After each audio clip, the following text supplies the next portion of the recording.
evening, ladies and gentlemen, and welcome to the Ultimate Fighting Championship, Part 2. Once again, there are no rules. Last year, the Ultimate Fighting Championship rocked the martial arts world. Champions from 8 different styles fought in no-holds-barred combat. There were no weight divisions, no gloves or pads, no time limits, and no scorecards. The rules were simple. 2 men enter, 1 man leaves. Anyone doubting that claim was quickly convinced as speed and accuracy confronted mass and power. A slip of the foot could cost a fighter victory, not to mention an eye or a tooth. In match after match, the difference between this event and other contests became painfully obvious. This was not just a fight to victory, it was a fight to the finish. What did you expect going in? What do you expect now? Punch out. He punched out. What was your strategy? Let him hit me. Some were unprepared for this type of anything-goes match and couldn't adapt to the rhythms and techniques. Champions accustomed to particular range were forced to alter their strategies. Unexpected shifts left them vulnerable to sudden reversals and painful defeat.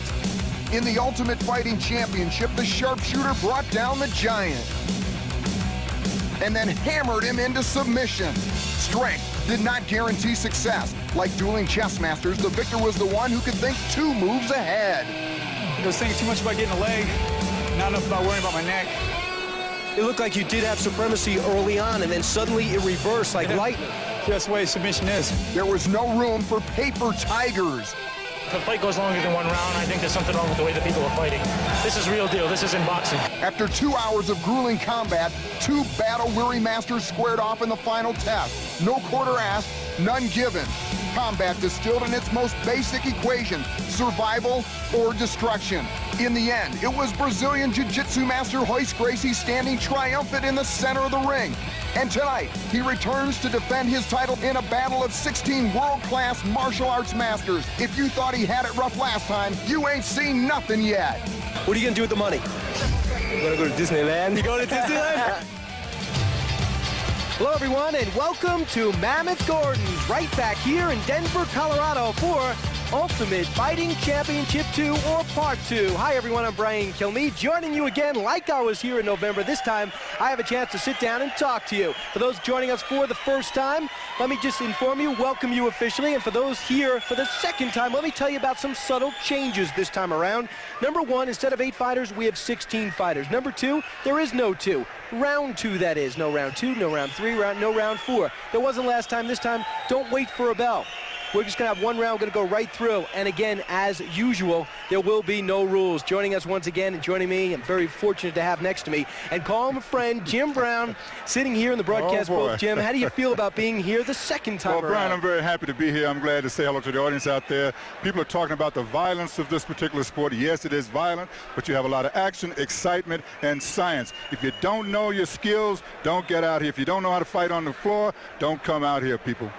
This guy was up at 4 o'clock in the morning doing Good Morning America. It's amazing he's still awake. But, Jim, thanks for joining us, and thanks for letting me sit next to you. Joining us, we're very fortunate to have someone who's very schooled in the martial arts and in Hollywood. Ben Perry, famed Hollywood stuntman. And, Ben, you are the man when it comes to the expertise, because you've done this your whole life and you seem to thrive on it. Well, if you came for action, folks, you came to the right spot. It's the age-old question, what style's the best? I think it gets down to, Brian, who's the toughest person tonight? And it could be, and you've always heard all your life, if you think you're the toughest guy in the world, there's always someone out there just a little bit tougher. Well, I think that guy is here tonight, Royce Gracie, defending his title against some unbelievable competition. Yeah, I don't know how this event is going to turn out. I don't think anyone does. One thing we do know is where it will take place, and that'll be in the ring. But I use that term loosely because it's not a ring at all, is it, Herb Perez? 1992 Taekwondo Olympic gold medalist. Well, Brian, you're right. It's not a ring, really. It's an octagon. And in this octagon, we've had a lot of matches tonight. We have a lot more to come.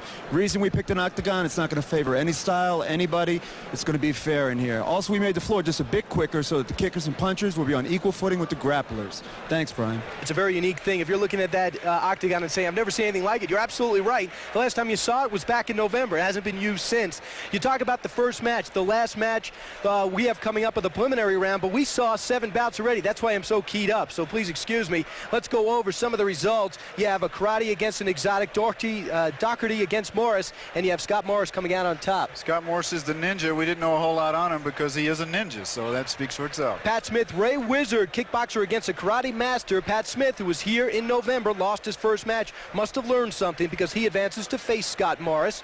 You have David Levecki against Johnny Rhodes, Kung Fu against karate. And Jim, talk about endurance. Johnny Rhodes showed it. Oh, yes, he had tremendous endurance. I mean, it was a great fight. Yeah, it was a great fight. 39 years old. Jim loves the older guys who do well. You getting the theme here? Oh, yes. Yes. And you talk about Frank Hammaker. Did I skip ahead? No, I didn't. Frank Hammaker and Thaddeus Luster. Thaddeus Luster, we love his name, but he is out of the competition because Hammaker emerges victorious from Holland. Orlando Veit, not Wheat, against Robert Lucarelli. Well, it looked like 2 kickboxers against each other. We thought we'd see that. We did. And Orlando Veit comes out victorious. Fell behind early on. Alberto Serra Leone, possibly the enigma of this entire event. Well, he lost now. He goes down to Remco Pardo, a very humble guy, a man who told Jim Brown, I don't even know how I'm going to do. I'm a little scared, a little nervous. He didn't look it. Scott Baker against Jason DeLucia. It's a match we just saw 2 Kung Fu experts take on each other. A great match, possibly the most strategy we've seen in both Ultimate Fighting Championships. Jason DeLucia emerges victorious. And that brings us up to our current bout, and you are now updated and saw what we have seen for the last 2 hours. 7 preliminary bouts. You remember I told you about 16 people, 8 bouts. Here is the 8th. And here are the styles, because when you talk about this event, you talk more than 2 individuals. You talk about styles. You have the Karate Man, of course, from Japan, and you have Royce Gracie, last year's champion, the ultimate grappler, the quintessential grappler, and right now Minoki Ishihara, a man who brought the Japanese press with him, a man who brought his own entourage, a man who many thought would get to the finals. However, he's got Royce Gracie. Here is Ishihara as he makes his way towards the ring. Talk about focus. That's a focus, man. He has that. He has the focus. He's a strong guy. He's noted for his quick reverse punches, thrust punches, counter punches. He's going to need that tonight. Yeah, he's actually smaller than Royce Gracie, who was the smallest one in the competition. He's 5'8". So here's a profile on the man from Japan we don't know much about.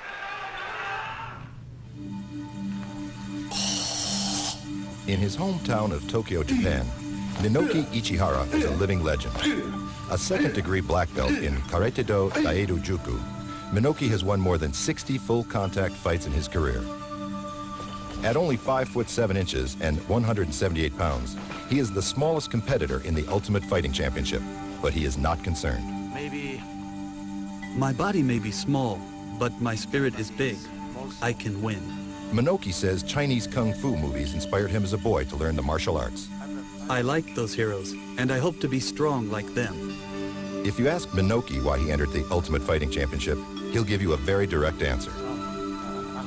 I saw Royce Gracie win last year. He looked dangerous. I thought to myself, I would like to fight this dangerous man. Make no mistake about it, Minoki Ichihara has come to fight. Maybe he didn't want that fight, that most dangerous man, in the preliminary round, but he didn't have a choice. It's a random draw. And the man we're about to see, a man about to be introduced, a man that a lot of people are here to see and amazed with in Ultimate Fighting 1. He is the reigning champion. He is Royce Gracie, led by the whole Gracie clan. Each one of them tremendous fighters, Ben. You know this firsthand. Unbelievable. I've been training with Royce for quite some time. He's just a master technician on the ground. He has the best defense, which is incredible against any comers. He's been training against 600, 700-pound guys.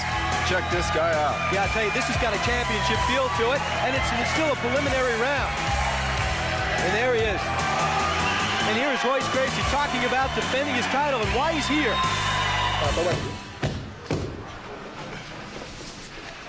Hi, I'm Royce Gracie, and I'm 4th-degree black belt in Gracie Jiu-Jitsu, and I'm the current champion, and I'm here to defend my title. And defend his title he will. Let's go to Rich Goins for the formal introduction. G-Man? Ladies and gentlemen, Denver, Colorado welcomes the nation to the Ultimate Fighting Championship Part 2 at the Mammoth Event Center. Please welcome the contestants for bout number 8 of our preliminary fight matchups, a national hero in Japan, fighting out of the red corner. This second-degree black belt in Karate Daido Jiu is the winner of more than 60 full contact matches. Although only 5'7" and 178 pounds, he has the heart of a giant. Give a big American welcome to Minoki Ichihara.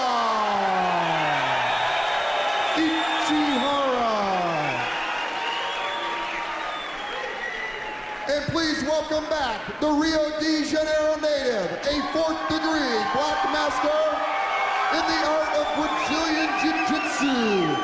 6'1", 176 pounds. He's 27 years old, the winner of last year's Ultimate Fighting Championship and $50,000. Welcome back from Brazil, Royce Gracie.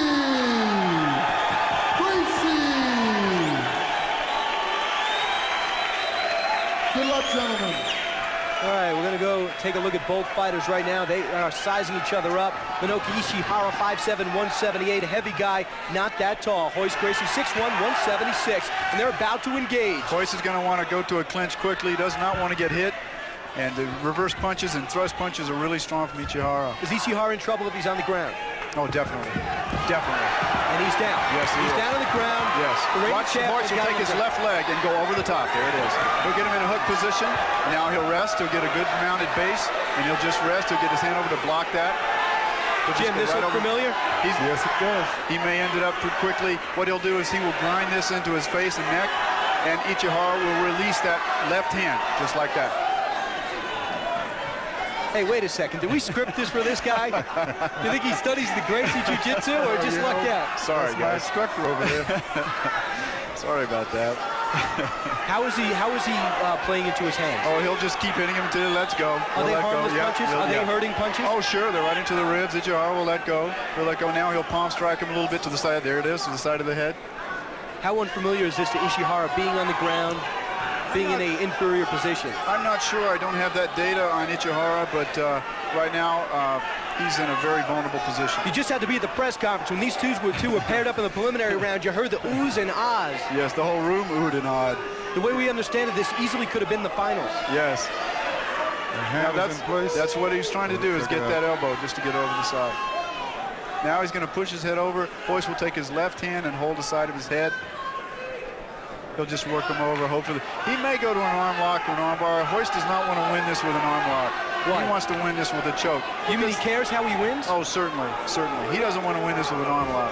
He will if he's losing endurance or if he's having a problem getting the guy in anything else. He will do that. But he's really, if I know Royce, he's going to go for the choke. It's more dramatic. You got to think about the emotions going in. He won't talk about it, but he's representing the whole Gracie family as a member. He loses. I mean, he's got the whole family to face and to live up to, and that whole name. I think so, too. In this particular position that Royce is in, I don't think he's going to lose this match. He's rolling him over on the side now, and he'll go for the choke. Ichihara has a good lock on that shoulder, though. Really? Yeah, but that's okay. Royce is in good position. Why? Because he stays on you just like a crab or an anaconda. He gives you no space to get up or move. All of his weight is on him. He'll headbutt him. He'll maneuver him.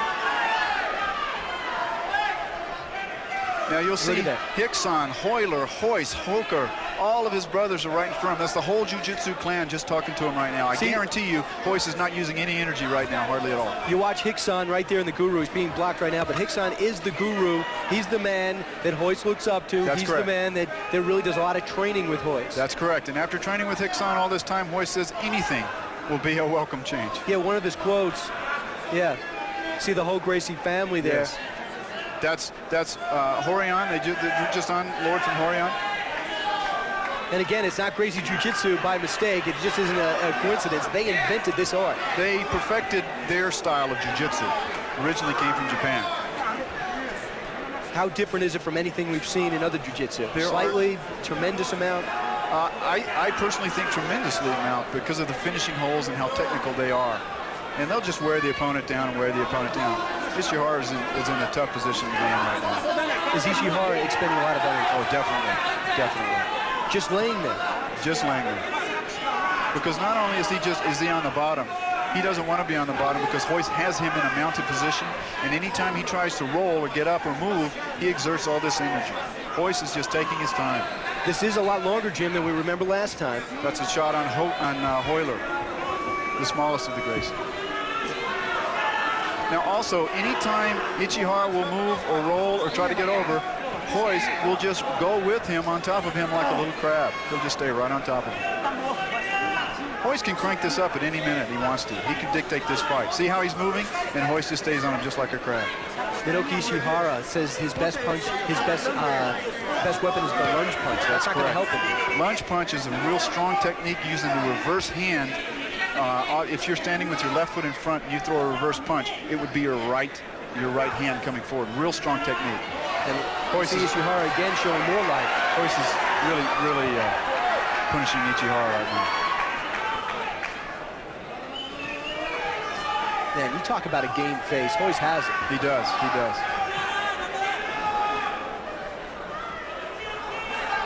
Hoist is probably going to want to end this up pretty quickly now. He doesn't want to sit. Well, he could do an arm lock real easily right now, but I think he's going to let him turn and go for the choke.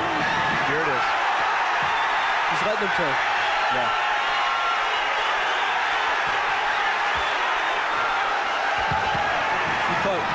He tapped. Was that an arm lock? Yes. No. I think he choked him out. I couldn't tell. Oh, he did. Arm lock. It looked like an arm lock. He probably broke his arm. You think that arm could be broken? I knew he was going to finish it pretty quick because he doesn't want to spend all this energy because he has other fights. He very possibly could have snapped it. That was close to a 5-minute fight. He probably popped the capsule in his arm. I couldn't really tell from this angle. Okay, he has him in a choke. That's not working. Ishihara's slipping out. Let me see if I can see what he's doing here. He reaches, he gives him his arm, goes in an arm lock. Watch him raise his hips. And yes. Okay. Right there. All right. Yes. See, the crowd was responding to the reversal in fortune. Yes. With it looked like Hoist was being dominated, but you said no. It's just leverage, yes. Absolute leverage.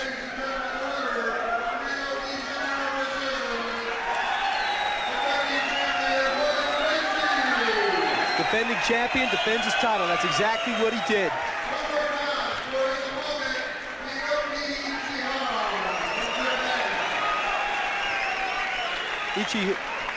I thought that would happen. If Hoist is going on, the fight's dragging on, then he will end it. Yeah, it was unbelievable. I'll tell you, to Ichihara's credit, he was the one who kept going. Ichihara kept him for 5 minutes. Yes, he did. But Hoist dictated the fight the whole time. He was on top of him in a very good base. Had his feet hooked underneath, and he was just very stable. And Ichihara exposed his arm. Hoist says, I don't want to stay here any longer. I'll take it. That's fine. End of story. For a technician, there's no need to rush. Yes. Yeah. But I'll tell you. No need to hurry up. But, Jim, we talked about that other factor, and again, we talk about expending energy, but the other factor is, hey, it's a preliminary round. Get in, get out. 16 fighters now. It's not always that easy.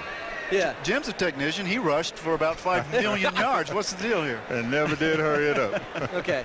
Know what I like to do now? I like to go back and show you out there, you viewers, what you missed, all right? We have Sharon Doherty losing to Scott Morris. We have the advancer there. Now, we have an announcement for you.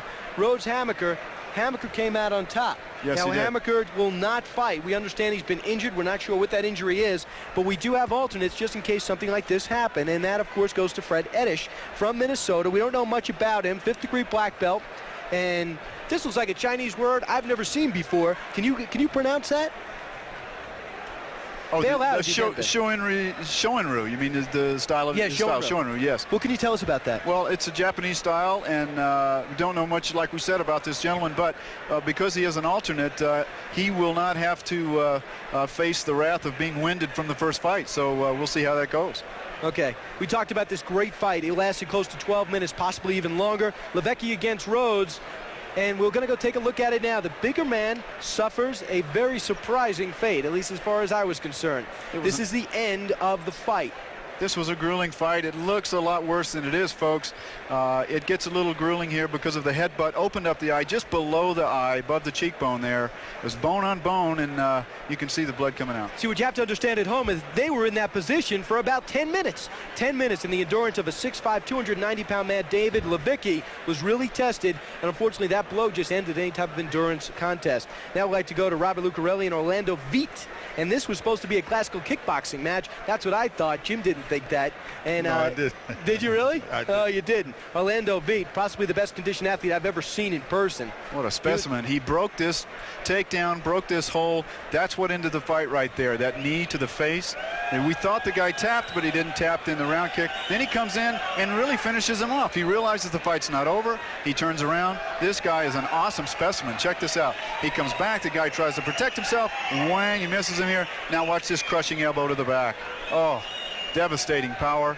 This guy is something to watch. Keep in mind, too, that Robert Lucarelli didn't even quit. His corner threw in the towel, and I'm glad they did. I'll tell you, that guy's got tremendous Brian, guts. That's a whole different I element. don't think he could quit. I don't think he was in a state of mind, but Yeah. he really knew what was happening. Definitely. Okay. I'll bow to you guys on that one. And right here's the towel throw. They had to pull this guy off him. They really did. And what's also amazing is they'll hug each other after. And now the match you just saw, Royce Gracie, the defending champion, against Minoki Ichihara, a match that we were looking forward to. A lot of Japanese were also. It's and like- here is the closing of that match. Like we said, I couldn't see it. I thought he had him in a choke, but it was hard to tell. But because of the leverage of the elbow, he popped the arm there. Yeah. And he was also holding his face right after. So Royce Gracie, you called it exactly, Bennett. It's so obvious how well schooled you are on all the fighters. But Royce was really in control, where if I was sitting here without an expert next to me, I would think that Royce was really losing control when actually he was having a play into his hands. We would have never understood the tap. Yeah. Not at all. It was lightning fast. I couldn't see it. I didn't think he would tap before his arm was extended. That's what was different to me. Usually the arm is extended and completely locked, and it's locked into place, and it's hyperextended. That's why why you tap, and you can't really get out of that technique once it's locked in and the thumb is in the upward position. One of the things we like to talk about, as well as the fighters and their history, is the discipline they study. It'll help you at home understand more about what you're seeing and appreciate it. So let's take a look at some of the 5 family of disciplines and some of the details. Karate developed to maturity in Okinawa. Karate means empty hand. Today, the term karate has become a generic term for countless styles throughout Okinawa, Japan, and Korea.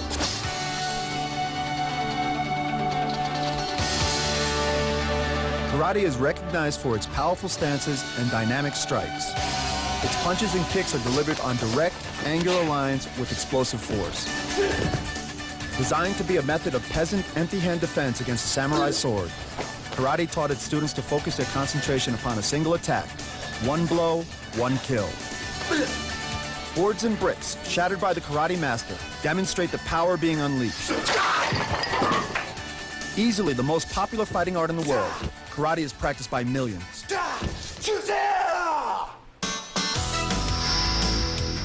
Kickboxing is a blend of Western boxing and karate. Make no mistake, Western boxing is a science, referred to as the sweet science by ex-heavyweight champ Muhammad Ali. Western boxing is known for its rapid-fire combinations.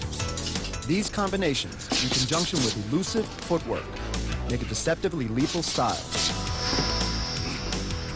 After exposure to boxing, martial artists began incorporating the hand techniques into their arsenal. And some boxers began to add kicking. While similar to their karate origins, the kickboxer's leg attacks favored combinations, making it more compatible with his punching. The kickboxer trains in the gym just like the regular boxers, using the heavy bag, focus mitts, shadow boxing, and endless rounds of sparring to sharpen his skills. Road work and rope skipping ensure endurance, and the full contact sparring conditions them against the pain. The kickboxer's motto, don't dance, just get the job done. Kung Fu dates back to the famous Shaolin Temple in China. Legend states it that Dharma, the founder of Buddhism, first taught sleepy monks exercises to build their endurance for meditation. These exercises later developed into what is now known as Shaolin Kung Fu. The Shaolin styles drew their inspiration from the movements of the 5 animals: the tiger, the crane, the snake, the praying mantis, and the mythical dragon. Each animal offered a different theory of attack and defense. Kung Fu is noted for its elusive and supple attacks.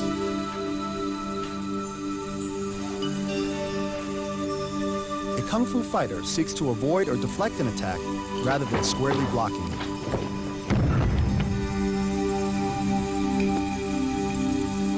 Sophisticated and deadly, Kung Fu has earned the title Father of the Martial Arts.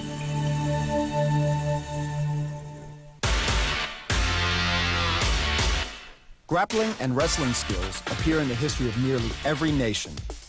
Greco-Roman wrestling can be traced back to the days of pancration and gladiator combat. These contests were brutal, often leaving the winner crippled for life. The loser died. In Japan, the samurai developed jiu-jitsu, a system of throwing and joint manipulation techniques designed to deal with the armored enemy on the battlefield. Russia is the home of Sambo, a synthesis of jiu-jitsu and Greco-Roman grappling. Sambo offers its practitioners a happy marriage of intricacy and sweeping power. In reality, grappling is a sophisticated and subtle art. The grappler emphasizes close quarter combat. His principal techniques are chokes and joint manipulations. He can render a man unconscious by blocking the oxygen to his brain or immobilize him by breaking the connective joints. Fighting a skilled grappler is like trying to punch your way out of an octopus's grip.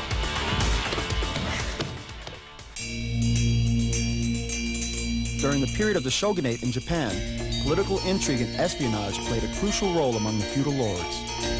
It was the era of the spy and assassin. Thus, the ninja clans were born. The term ninjutsu means art of the shadow warrior. Because so much of ninjutsu work requires stealth and secrecy, he learned to kill with speed and silence. Indonesia is the home of the art of pencak silat. Pencak silat was initially passed down privately from father to son. Some scholars believe that silat may actually predate Kung Fu in origin. They claim that when the Dharma arrived in China, he brought with him skills learned in India, Burma, and Indonesia. A silat fighter will control his enemy's limbs, directing him into a continuous barrage of strikes and trapping sweeps. Yeah, we're back live here in Denver, Colorado, having a great time, just like we were in the first one. Some really intriguing matches. It's hard to believe, and the more experts we talk to, the more we're backed up by this. This is really more of a chess match than anyone understands. Oh, it really is. I mean, we're so lucky to have Ben with us to call those shots before they happen. You know, I worked out with him, and I mean, really, when I came out, I had so much respect for the sport.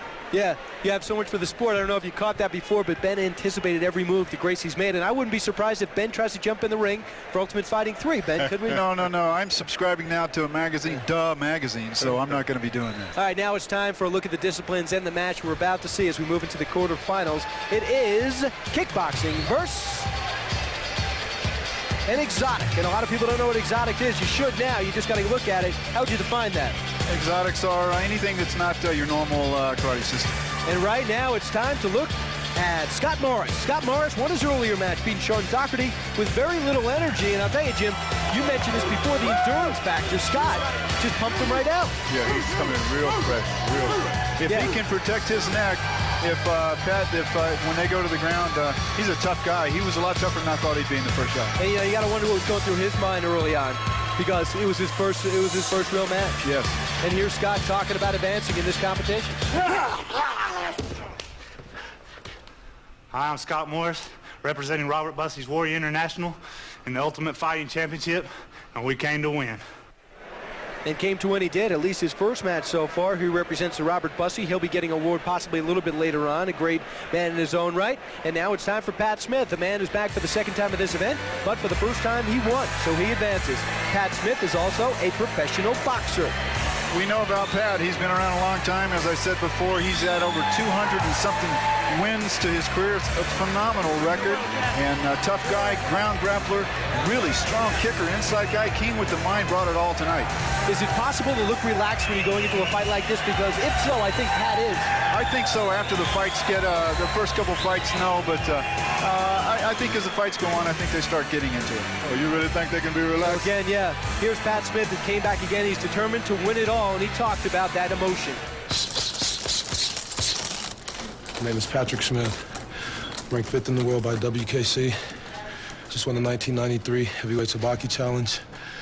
That's why I think I'm going to win this competition. Quarterfinal one about to get underway, and to do that, as you see him make his way into the ring, is G-Man Rich Goins with the fighter introductions. Rich? Ladies and gentlemen, our first quarterfinal match of the Ultimate Fighting Championships from the Mammoth Event Center in Denver, Colorado. Please welcome our contestants. First, fighting out of the blue or the red corner from Robert Bussey's Warriors International, an advanced status black belt in the art of American Ninjutsu, 6 foot, 208 pounds, a native of Arlington, Texas. He is proud to represent his teacher and organization. Ladies and gentlemen, Scott Morris. Tough guy. I would say so. And his opponent, a black belt in Taekwondo, Tang Soo-do, and Hapkido, 6'2", 220 pounds, the winner of the 1993 Sabaki Challenge. He is returning to the octagon for his second straight attempt at the title. Please welcome Denver native Patrick Smith. Patrick Smith, glad to be here. The crowd glad he is still alive in this tournament. They have their hometown boy, and he is as relaxed as any man I've ever seen in the octagon. And here is the tail of the tape. Scott Morris, 6 foot, 208 pounds. Pat Smith, about the same dimension, 6'2", 219. But all the training, it all comes down to this. Pat is a strong, strong man, even though he just stood there when he came to him. Big takedown there. Look at this. He's going to break the hold and punch himself out of it. That's a really tough position for Scott to be in. Really tough. His corner probably throw the towel around this one. It's over. Whoa. That's intense, folks. That is intense. Whoa. That's what it's all about. And I'll tell you, Robert Morris' strategy was to go right in on Pat Smith. Pat Smith looked at him and say, that's not the right move. Throwing in the towel, they wanted to make sure it was over. Yeah.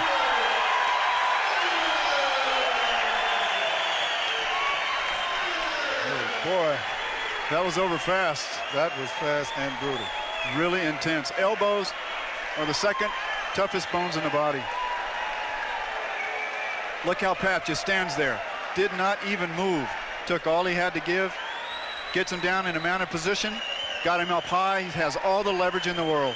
Why did this style play right into Pat's hands? It's because he has him in a mounted position. He's a grappler also. Now watch this elbow. It's over with. Elbows are so strong. The heel's the strongest bone in the body. The elbows smash bricks all day long, just as it did him. Yeah. And here we'll take another view of it. We have so many camera angles, doing a great job in the truck. Let's get a look at Pat Smith just simply, I'm in control. It's time for me to take this fight and break that choke, not with a maneuver, but punching his way out. Even in slow motion, this looks fast, folks. Well, I tell you, when you talk about attitude, that was an intense attitude. Here is Pat Smith. We're going to go to a post-fight interview. Take it, Herb. Okay, Pat, that was a great fight, nice and quick. What do you expect in that? Last time Kim Shamrock got a hold on me that I didn't know how to get out of. Same thing would have happened to him. I've been working on my ground fighting just a little bit. Not like I should. Well, that was terrific. What do you expect for your next game? What do you expect? The big guy he's a submit holder. He puts all his weight on you. He's going to mess up and try to take me down like he did. It's going to throw him off balance. I'm going to be right on top of him. I'm going to pound him. All right, Pat, good luck. Back to you, bud. Yeah, thank you very much, Herb. Got a chance to see Pat Smith, and we're going to take another look at the replay. Here's Pat Smith saying, throw in the towel because I don't even know officially that this is over. Guy can't even stand up. Scott can't even get up. You know, how tough was that? Yeah, I'll tell you, what are you thinking right now if you're watching this and you know you have a chance of facing this guy that just took out Scott? Well, it's going to go to the ground, that's for sure. And what Scott did is he gave him leverage. When Scott was on the ground, he should have reached up and grabbed him around the neck to hold him close to him so that Pat could not get up to give him leverage and punching power. We move on to the quarterfinals now. And before we get to the fighters, as usual, we like to introduce the disciplines. And they're very alike. They're the same. Karate versus karate. And you talk about Johnny Rhodes, and you talk about a man that was a last-minute alternate, Fred Eddish. Fred Eddish comes in for a injured Frank Hamaker, and right now we're taking a look at Johnny Rhodes, 39 years old, and he was in the longest bout in the history of Ultimate Fighting, and that was close to, what, 15, 16 minutes. Well, that's something to tell your grandkids. I was in a longest bout in the history of the Ultimate Fighting Challenge. So if nothing else, he did that. So he's in the record book. Well, he did it, but I'm not sure how much it took out of him. Yes. Yeah. You know what else, Jim? We have a last-minute substitution in this bracket of the quarterfinals. This man has not fought yet, and even if he isn't as skilled as Frank Hammaker, who is hurt, he's fresh. And right now it's time for our first look at Fred Edish, an alternate in, as I mentioned, for Fred Hammaker of Holland. And here is Fred Edish as we get a look at him, 5th degree black belt, as I mentioned before. He's here because I have absolute faith in my system of Kenpo. And what does Kenpo mean for grappling? Well, it doesn't mean much for grappling. It means a lot for power kicks and inside tough punching. But Shorin-ryu is his style, and we'll check it out.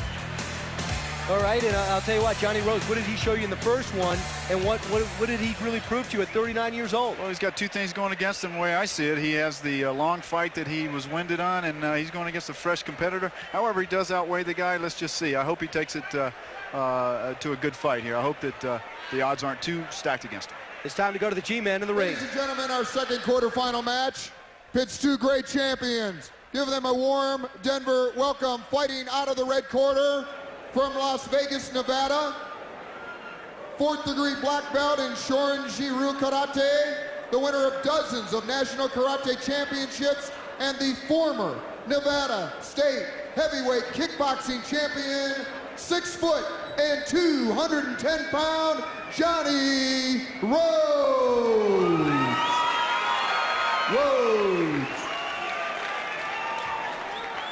And ladies and gentlemen, we have an alternate for the second quarterfinal match. He replaces Frank Hammaker, who withdrew with an arm injury. This gentleman is a 5th degree black belt in the art of Shorin, Irimatsu Moran Kempo. Fighting out of the blue corner, he comes from Minnesota, 6 foot and 180 pounds. Give it warm Denver welcome to Fred Edish. Sometimes these last-minute entrants can give you a tough time. Sometimes they can be unorthodox, and we'll see what happens here. Hey, Jim, Fred Edish, very fortunate. He comes into this tournament in the quarterfinals. Maybe. I know what you're saying. They're getting mighty close. There's a zone there that they have to contend with, and that's that distance just between the fighters before they make the initial move. That was Johnny, one who initiated the ground play last time, the grappling. We may see some techniques here. May not go to the ground yet. If you get the close-up, you can see Johnny's eyes. So intense. That straight right hand is going to come into play here. You'll see counter-punching from Johnny Rhodes. There it is. Hurt. That straight right hand. He'll let him get up and try to kick him. Here we go. So Fred's got to get up. Well, he'll try to get up, but he should put his left hand behind him and scoot up with his left leg. You shouldn't get up facing forward. You should get up going backwards so you can protect yourself if the guy comes in. The only man I've seen get up from this position was Jason DeLucia in the preliminary. Yes, he did it correctly. Oh, whoa. That punch by Johnny Rhodes has opened up a cut on Fred Edish like I've never seen one punch do. Yes, this fight's over.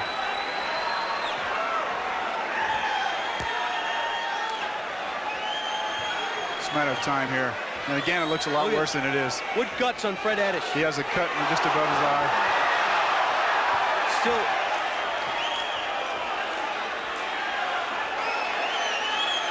Does Johnny want to avoid getting down with him? Well, I think the corner should just recognize what's going on here. 2.5 minutes old. Yeah, it's pointing to his eye. It's the will of the fighter. There's no question. You see a big mouse up there above the eye. And I think Johnny showed some empathy again in his early fight against Levicki. He's showing it here. Yeah, it's very difficult for him to see. That's why he keeps shaking his head that way. Now, is Rhodes seeing openings but deciding not to go in? Well, it's very difficult. He doesn't know ground grappling, so if someone is on the ground and they're kicking at you like that, it's fine. You cover up, you grab the leg, and you go for a mounted position. And now this is a familiar exactly position. What he did. Yeah. Now he has all the leverage to punch.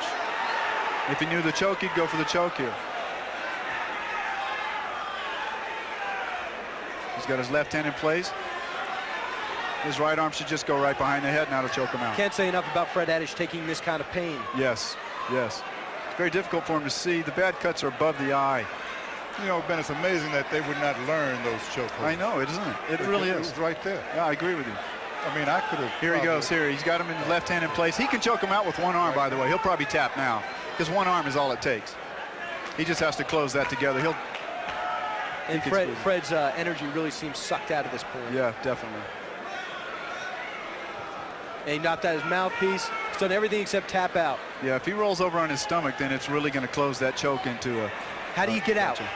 Ben, how do you break Well, you just protect your neck. You just reach up, shoot one hand underneath the elbow so that it takes both sides of the neck to be choked out. So the other, Johnny isn't closing the choke. It's over.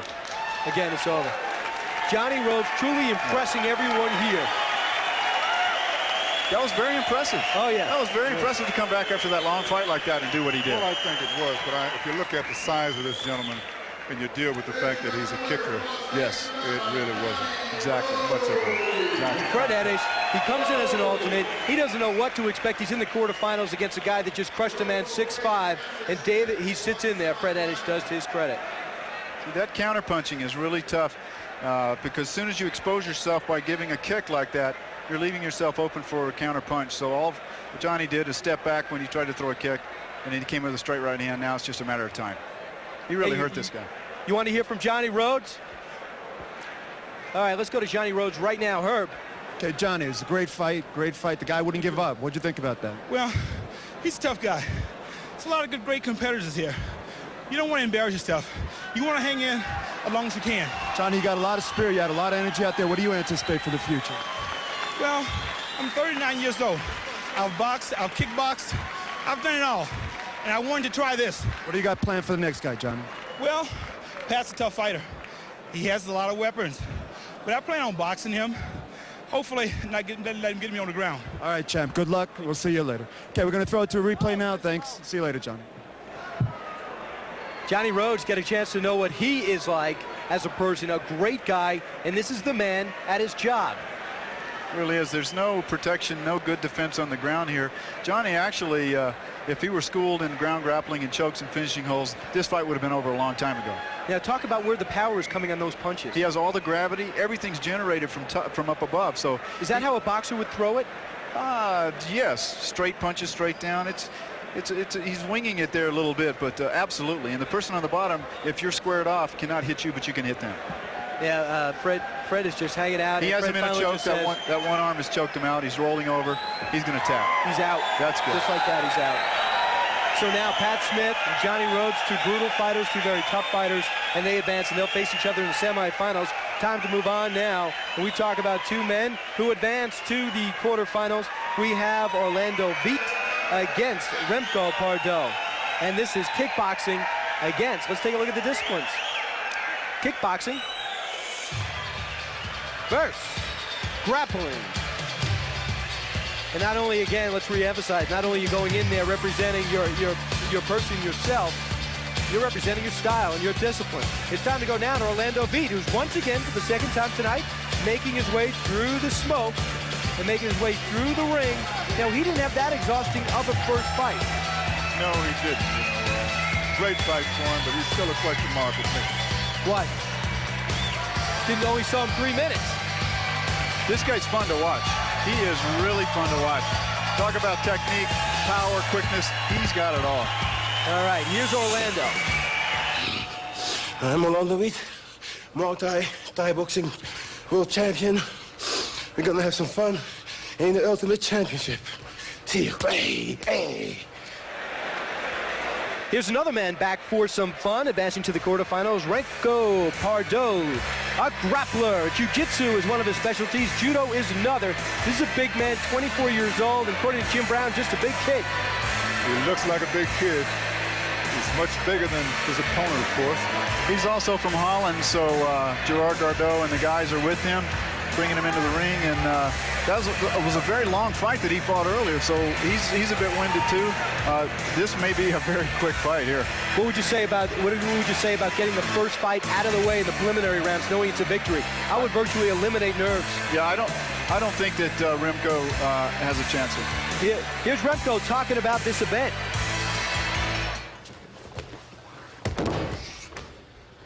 Hello, I'm Remco Pardo from Holland.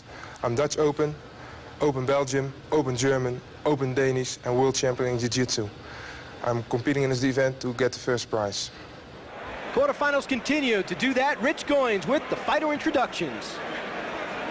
Ladies and gentlemen, our third quarterfinal match tonight pits two more great champions in the Ultimate Fighting Championships Part 2. Please welcome in the blue corner. He is from Holland, the current owner of the Dutch, Belgium, German, and Danish open class Jiu-Jitsu Championships. He weighs in at 260 pounds, 6'4". Please welcome Remco Pardue. And his opponent, a winner by knockout in his first match this evening, the Thai kickboxing world champion in 1993. He has an impressive record of 55-9, 13 by KO. He has dominated the world of Thai boxing for 7 years. Please welcome Orlando, the Gladiator, He has made himself a favorite very early on. Orlando Beat from France. Not to take anything away from Remco, but he's a little bit winded, and he's the guy who was a little timid in there earlier and used that for his advantage, I think. Orlando much smaller, 5'10", 170. Remco much heavier, much taller. Look how Orlando covers up here. Fights sideways. He's a lesser target to hit. He's got the whole Holland connection now with Frank Hammaker out of it in his corner. Whoa. Same takedown that Remco used earlier. Is it instinct now? Do you care where you are, Ben? Well, I think he has to get over and get him in a mounted position and try to finish him. He goes for these arm locks and spends a lot of time doing it. Orlando, it's hard for me to imagine him being in this position too many times in his straight-up career. Orlando is so quick and so clever. I think he'll be out of this pretty soon. If you'll notice, Remco has all of his weight on him and holding onto that elbow.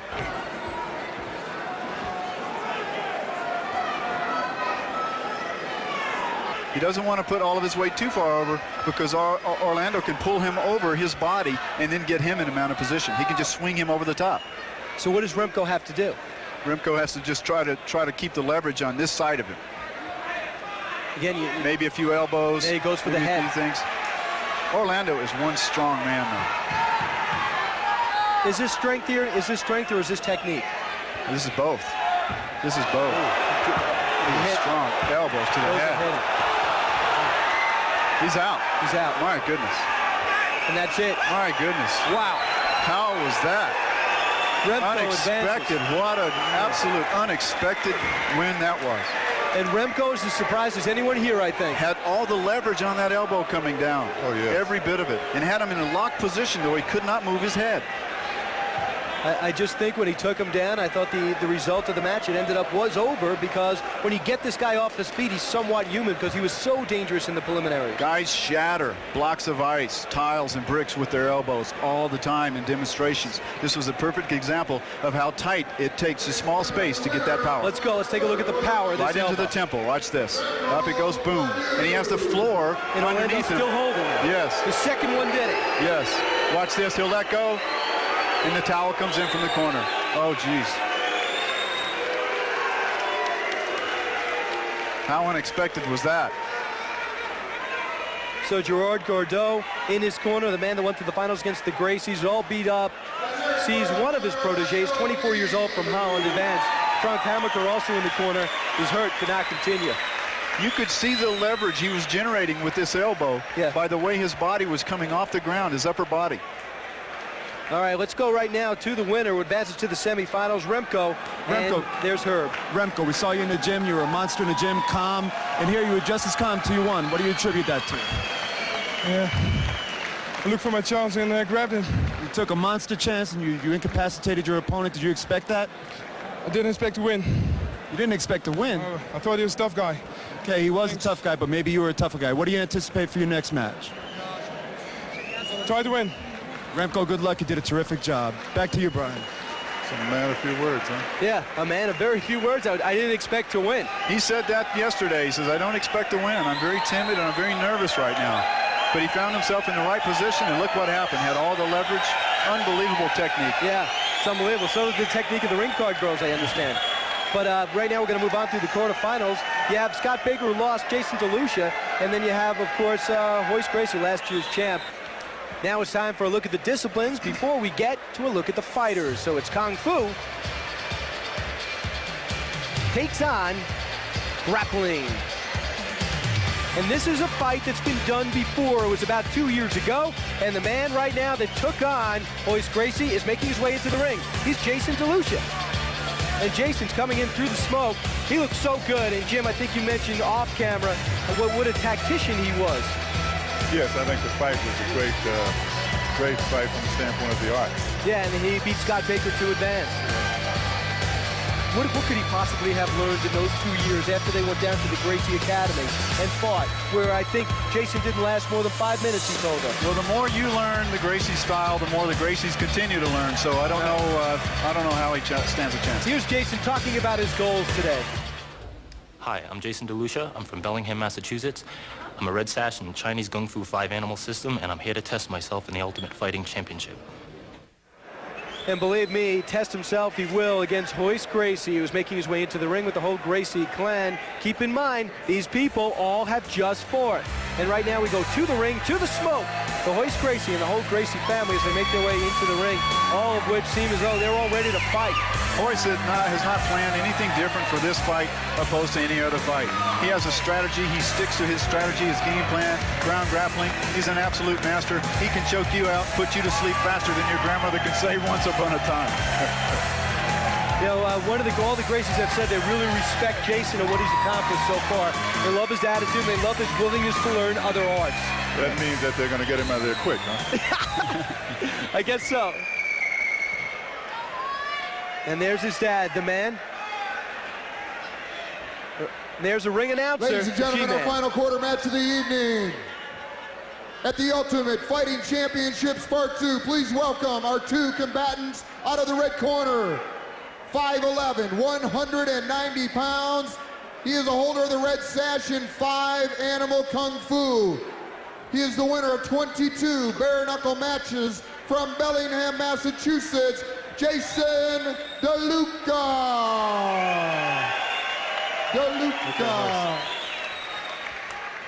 And his opponent from Rio de Janeiro, 6'1", 176 pounds, 27 years old, the defending Ultimate Fighting Champion, Royce Gracie.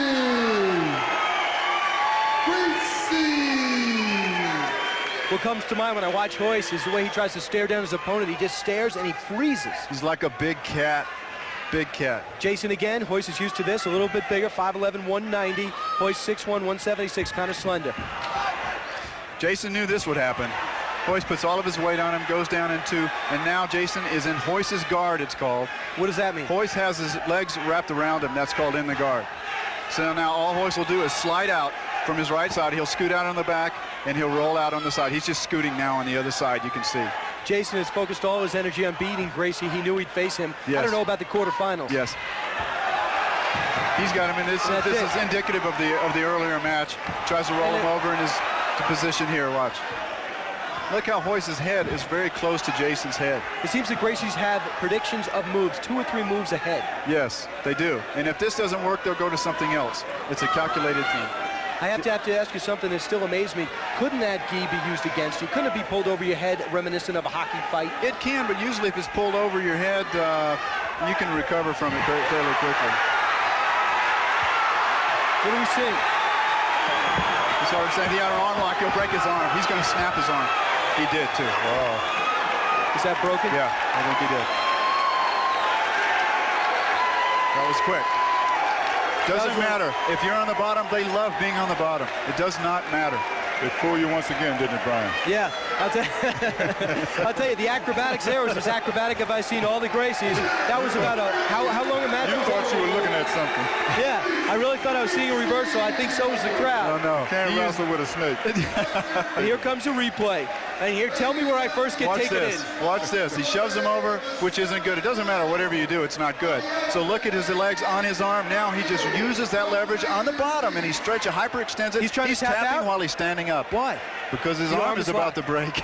Okay, I couldn't see how that was about to break. A lot of taps. Yes, watch this. About 15 Watch taps. Hoist lock the left arm. I beg your pardon, the right arm. Now he gets the leverage around his head, closes the distance with his other foot, and he's tapping from a standing position. Isn't that something? Now, that's what snaps the capsule in the elbow right there. I'll tell you, Jason is such a student of the sport. He loves fighting so much that he enjoyed losing to someone of Hoist Gracie. And right now we advance to the semifinals. The semifinal brackets are set. You have Smith against Rhodes. Patrick Smith's been there before. Rhodes has simply astounded us at 39 years old. Then you have Pardo Remco against a man that didn't, well, who we thought would be there, but Remco did not think he'd be there as he takes on Hoist Gracie.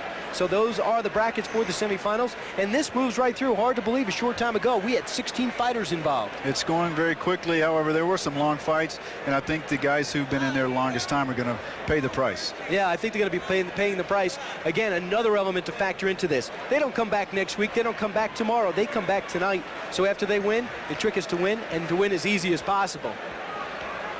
All right, now it's time to take a look at the disciplines as usual. So as we move to the semifinals, let's do it.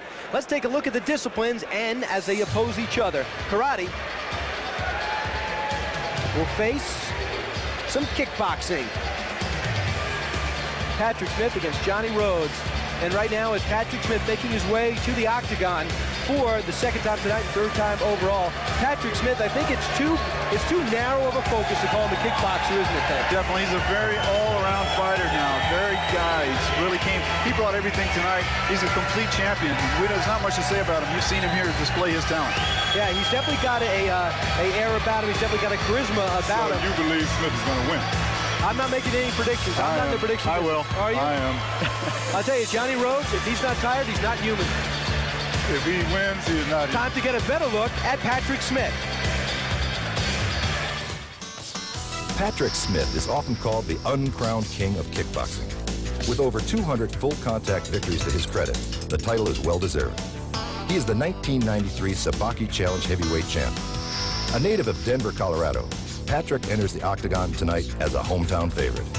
Last November, Patrick lost an action-packed match to shoot fighter Ken Shamrock. He says the experience taught him a lot. We learned something that night about ankle locks with shoot fighters, and we didn't prepare for them at all right. And now I know how to get out of them. Patrick moves like a panther in the ring, stalking his prey with power and grace.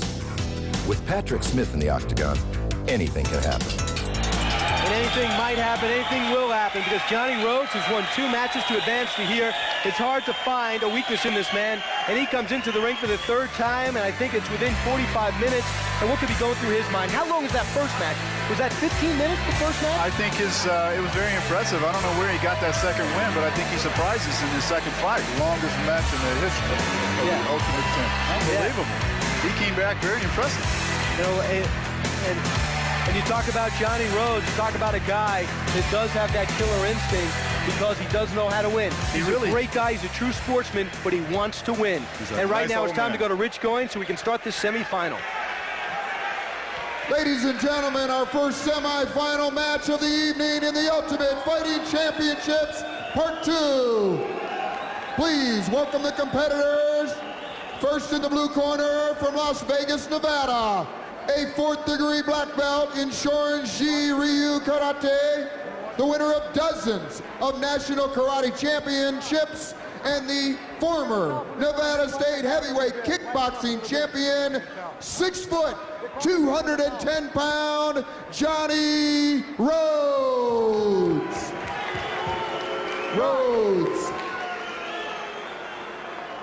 And his opponent, out of the fighting city of Denver, Colorado, in the red corner, a black belt in Taekwondo, Tang Sudo, Hapkido, 6'2", 219-pound Patrick Smith.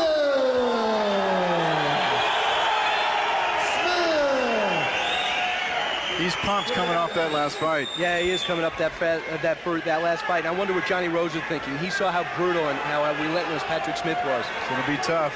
He's going to have to use his leverage, Johnny Rhodes, to have any kind of chance here, I think.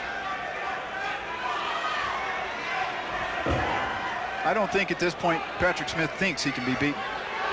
I know he doesn't. Oh, that's the first spin kick I think we've seen.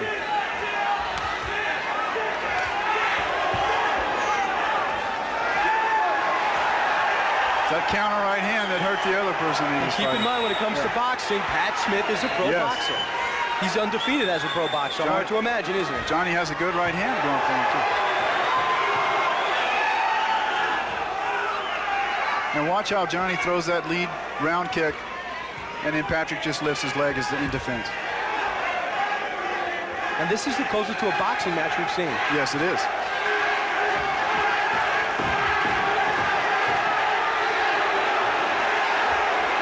He's going to go for the guillotine here, too. He'll lift him up and choke him out. This fight's going to be over. If so, that would be the first time. It's going to be over real quick. He's out. He's out.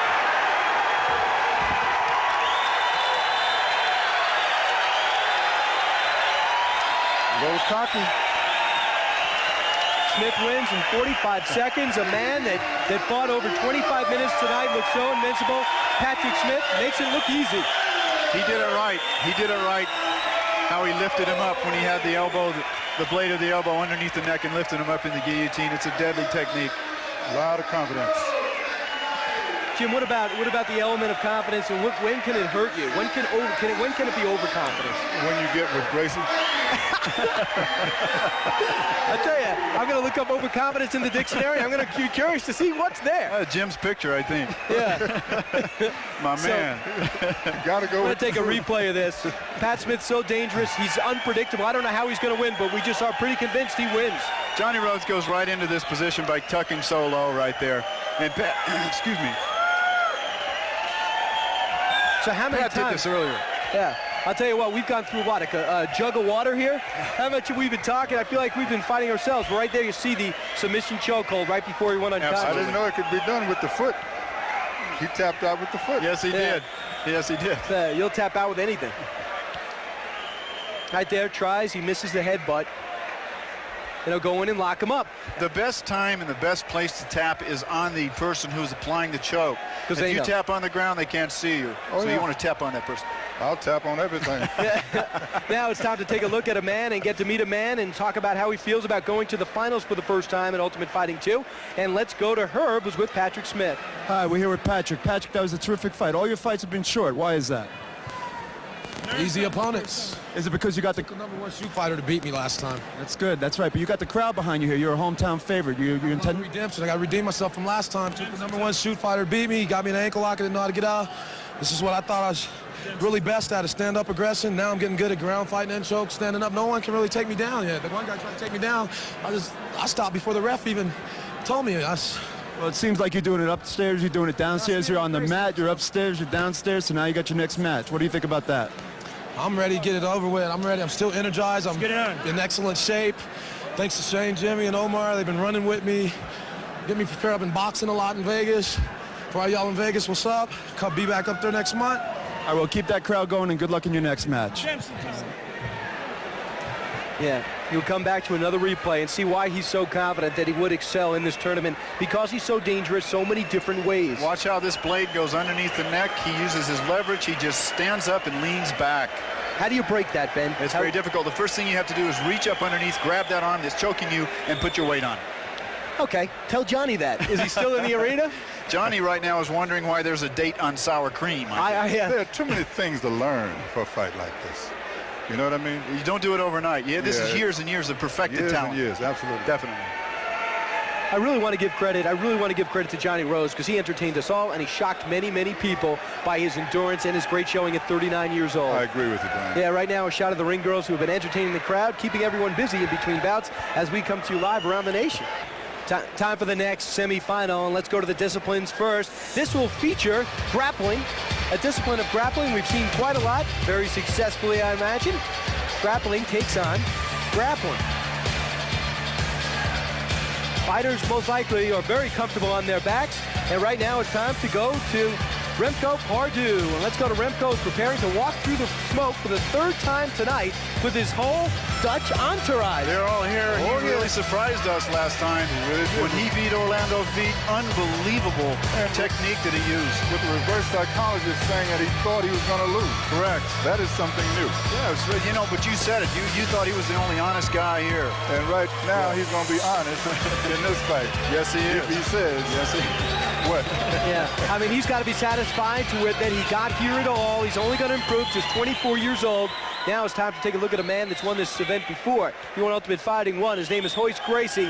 He's about 28, 29 years old, and he's very focused on winning this semifinal bracket. Let's take a look at Royce as he makes his way through the smoke with the whole Gracie entourage. All of them dangerous in their own right. All of them very prideful of their family and their technique and their discipline. You know that very well, Ben. Yes, for Remco to do the same thing that he did before, he'll only have 1 or 2 seconds at most to apply any kind of elbow strike like he did before, because Royce is not going to stand for that. Yeah, Royce makes his way into the ring. Tell us that about his name again. You said all their names are unique, all the Gracies? All of their names begin with R, and they're very unique names, and it's pronounced H. The R's are H's. It's Portuguese from Brazil. Yeah, but taking a shot of his family in the crowd. All of those Gracies are deadly. Hey, Trust Jim, me. they the one define drinking family, the Coca-Cola right now, well, they represent. You don't want it. They represent the epitome of family love. I love it. They really do. And let's take a look at this semifinal bracket, and let's look at the tail of the tape. Royce Gracie, as we know, 6'1", 176, kind of light, slight, but quick. Remco Pardue, 6'4", 260, but very sleek, very confident, and he's a growing boy. And now it's time to go to the ring announcer, the G-Man, doing a great job all night. Take us through the semifinals. Ladies and gentlemen, our second semifinal of the evening. Please welcome back the competitors. First, fighting out of the red corner, from Oost Holland, the current owner of the Dutch, Belgium, German, and Danish open class Jiu-Jitsu championships, 6'4", 260 pounds, Remco Pardue.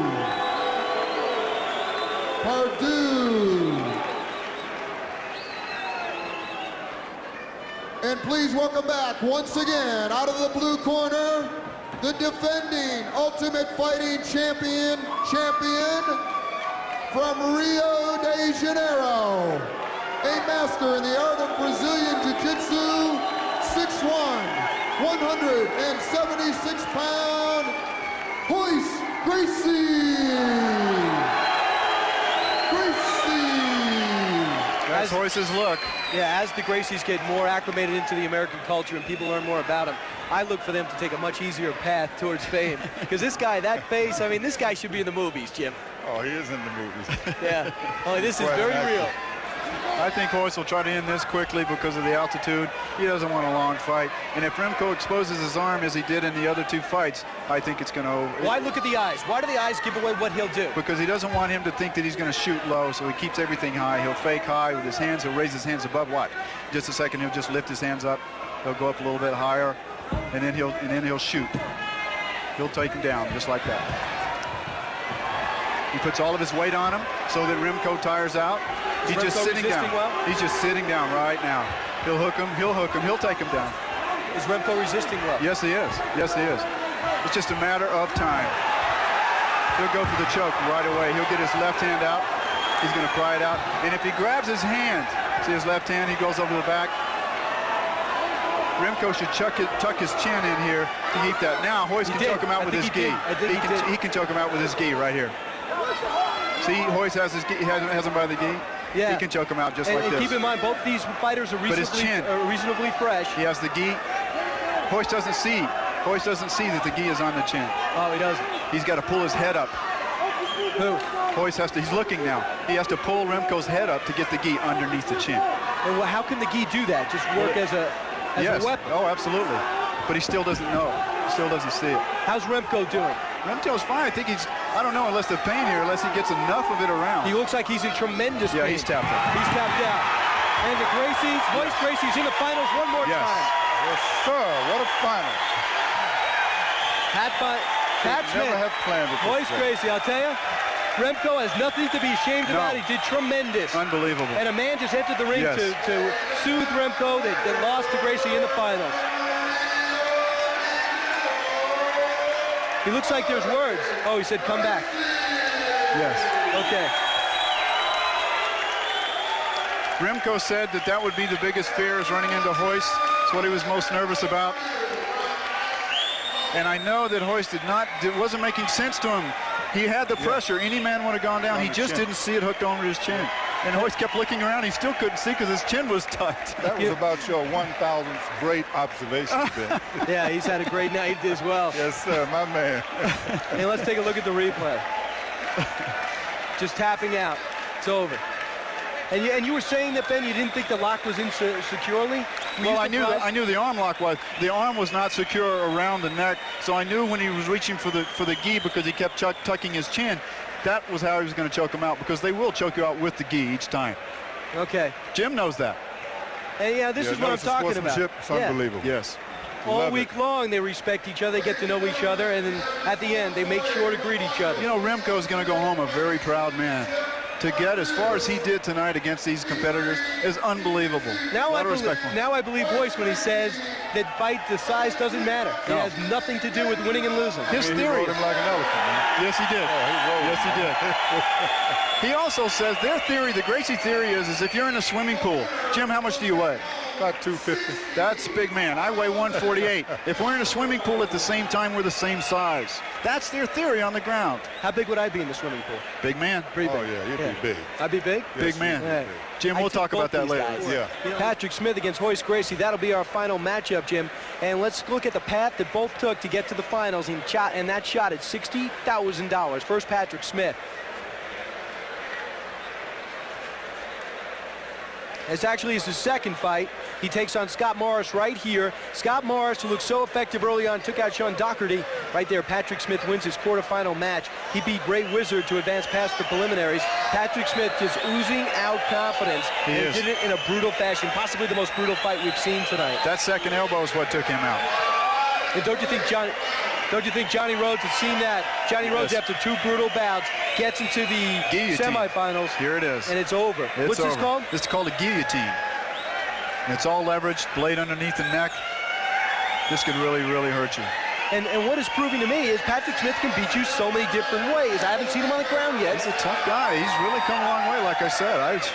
What a destroyer this guy is. And his attitude, look at him. Look, I've done it before. It was easy. It's not tough. He wants it. He wants it. Yeah. Now the man that he is going to face, Hoist Gracie, last year's champion. Here's the path that Hoist took to get to the finals, which we are all waiting on. Here he is. Jason has been training in the Gracie studio and learning tapes. Hoist is on the bottom where he loves to be. Doesn't matter. And he's tapping out on his feet. He's tapping out on his feet. And now, even worse, watch the leverage Hoist has on this elbow. And right there. And if he doesn't tap out, where will he go with that elbow? If he doesn't tap out, he'll break the capsule of the elbow. It is very, very painful. Yeah. It's not permanent damage. I think Jason will be back. He's got great kicks, and when he goes up against other kickers, he's going to be a force to reckon with later on, but he's going to have to really, really study those tapes a little bit more to be a factor here. Here's the second victory for Hoist Gracie, the defending champion, against Remco Bardu. And he's so similar he's so much superior in size, but Remco goes down. I thought Remco did quite well for himself. Unbelievable. I think he's won the hearts of a lot of people here. And again, I know that Hoist was in mystery about why he was not going out, because their chokes are a 4-second choke. And it's just incredible to get that wrapped around his neck, and it didn't go anywhere. He kept waiting. What is this guy on? What is he? I need kryptonite to get him, you know? All right, now it's time to take a look at the disciplines and the fighters behind them. But first, let's look at it. Kickboxing takes on grappling. That's Gracie Jiu-Jitsu. And that's Patrick Smith they talk about. And right now, Patrick Smith does something he's done 3 times, 4 times in all. Patrick Smith will make his way into the ring through the smoke. Let's see if he's as relaxed as he has been in bouts past. Patrick Smith makes his way through, talking to the crowd. This is his hometown after all. True deserving champion to make it this far, Brian. Everyone in the whole arena, they're on their feet, giving him a standing ovation for this final bout. Is he as relaxed as he looks, Jim, in your estimation? It looks a little different this time, I think.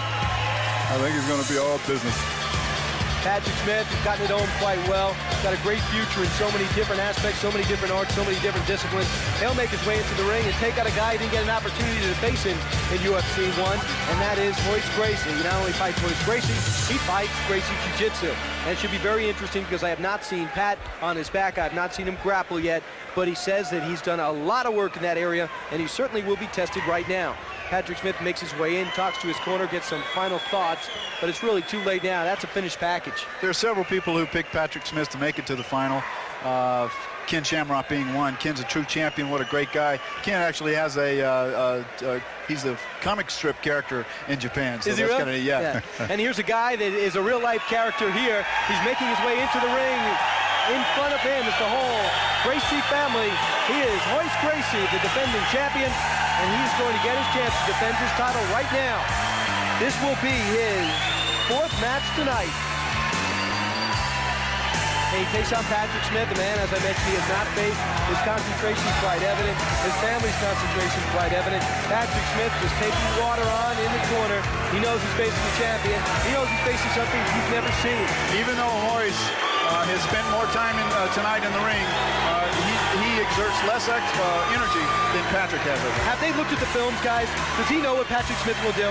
I think so, of course. All right. Royce really doesn't care. I'll tell you, let's take an up-close look at our defending champion, Royce Gracie.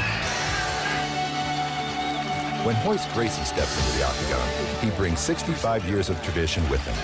That's how long the Gracie family has been undefeated in no-holds-barred competition.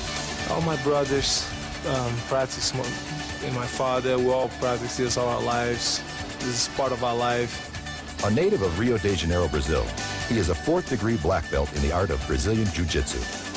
At last year's competition, Royce swept through a field of top fighters to win the title of Ultimate Fighting Champion. And how does Royce prepare for this event? Well, in an event like this, preparing myself with my brothers and my father around, with the technique that we have and with them on my corner, they trust me, and they make me believe that I'll do it. The winning team, we don't change. That's what we say in Brazil. No matter who he faces tonight, Royce Gracie is ready. You put the devil on the other side, I'm gonna walk in to fight. It's finally going to happen, guys. We're finally going to get the finals and all the tension, everything from WOW Productions to Semaphore Productions. They got to feel good about this. The crowd is here, and let's go to Rich Coyne for the Ladies and introduction. gentlemen, the city of Denver, Colorado welcomes the world to the finals of the Ultimate Fighting Championships Part 2. Once again, there are no rules. The winner will take home $60,000. Please welcome the contestants returning from Rio de Janeiro, the 4th-degree master of Brazilian Jiu-Jitsu, 27 years old, last year's Ultimate Fighting Champion. Please welcome back Royce Gracie.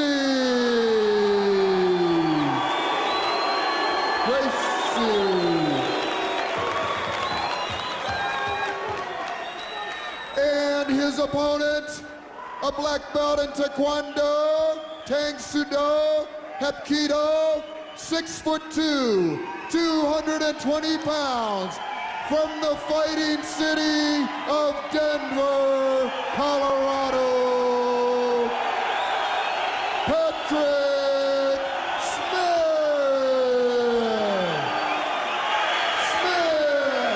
Patrick Patrick Smith, Redemption 94 on his shorts. He's certainly redeemed himself. It all ends right here. And he has a very cordial attitude this time. Do you notice? This is what everyone wanted to see. Patrick Smith, Royce Gracie, it's about to happen. Royce's longest fight was just over 4 minutes. Let's see how long this goes. Let's see who comes up on top. Royce is in no hurry right now as he was in the earlier bouts. Why? I can assure you. Because this is the final bout. So he's not going to do anything different than his normal strategy now.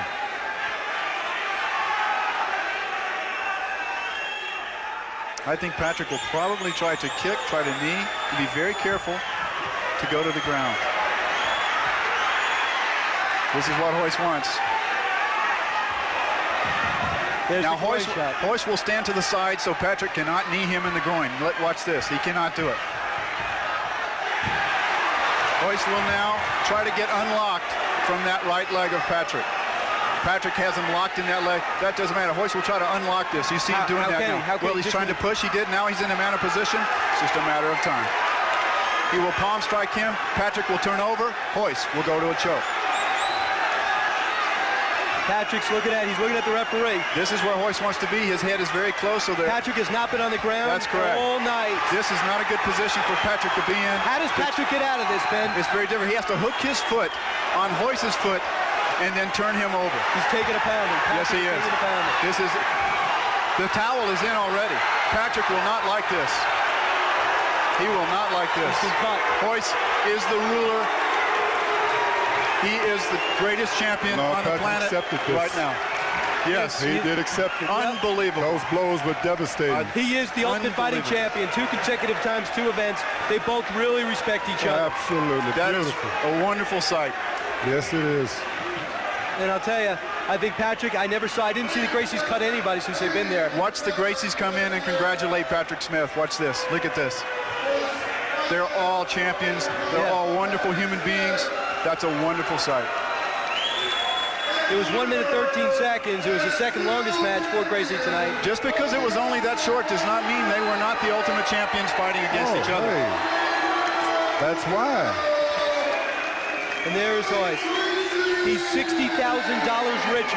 Yes. He's a happy man. And Jimmy was blaming Uncle Sam last time. They said he took all his winning money. Went to Disneyland. I guess he'll go to Knott's Berry Farm and Magic Mountain now. Well, I guess the guys better work harder. A little harder. You're going to see it's going to get tougher and tougher, guys. About that 6 month stuff, man.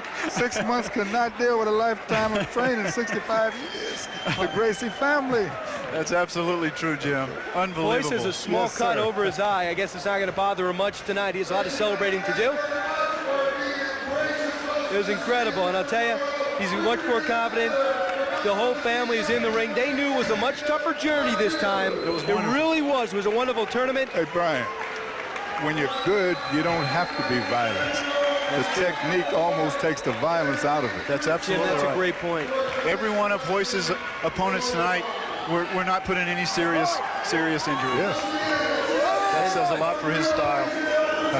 And you're seeing some great photos right now. Hoist being held up by a bunch of people that are champions in their own right, each and every one of them, and they're happy for their brother, they're happy for the father. Imagine that father, what he feels like. His technique is the reason why Hoist is there today. This was his dream. Let's take a look at the replay. This is how he became UFC champion number 2. Now what Hoist is doing right now is in a mounted position. He will let him roll over. He will get him in a position where he cannot move, and he will literally start pummeling him. This is fine. He'll get his left arm up. He's hitting him now. His left arm goes to the face, and Hoist just now has all the leverage. He's locked in. His right foot is against his body so that Patrick cannot move. Unbelievable, because just when you think a Gracie is maybe they're breaking free from a hold, they're playing right into their hands. They really do. And that, when I say mounted position, you saw other mounted positions tonight from other fighters. But Gracie's mounted position is a little bit different. They throw about 3 or 4 different elements into it. And right now, let's go to the check. This is what it's all for. Hoist knows it, $60,000. Let's go to a look right now, guys, Here it is. of what it took to win. Watch his right foot is just hooked up against his body. He can't move. Are those normal punches? Are they? Well, they're standard punches, but he's hitting with these 2 knuckles only, and he's going right to the face.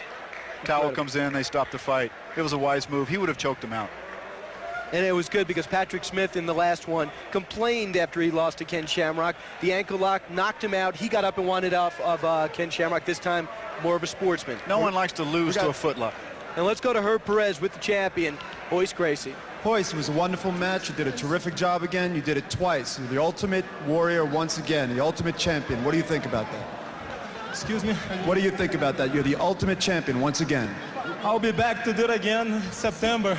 Was it hard? It is. Always hard. It's always hard. They're all tough guys. They're all very good in what they're doing. But it's jiu-jitsu all the way.